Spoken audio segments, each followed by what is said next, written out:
sevda düşün, düşlerden taşan karanlık günlere, Eylül'e isyan. İsterse geçsin bir 18 sene daha, ne fark eder her gün büyürken kavgan. Uzarken yollar o güzel arman, süslerken ömrümün her anında olacak. Umutlar yarında seninle yaşarken, anlamaz kimse der holigan onlar. Bir gün bayrak bir gün taş sopa tutanlar, her 14 Haziran bir şehri yakanlar.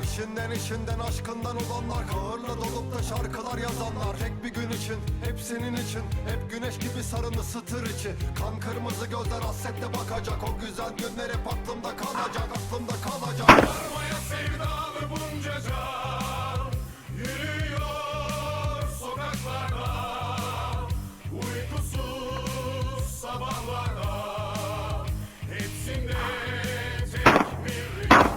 Sevdamıza andolsun, dönenler kahve olsun, sürecek hep bu kavga, umutsa yarınlarda.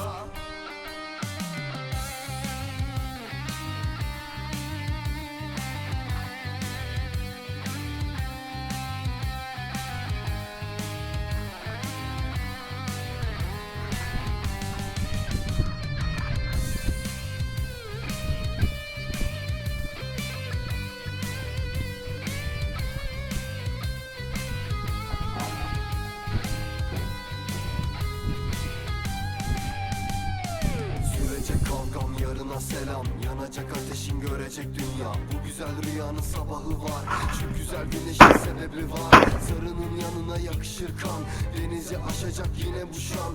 Esecek dağlara adını taşıyacağız, çocuklar adına şarkılar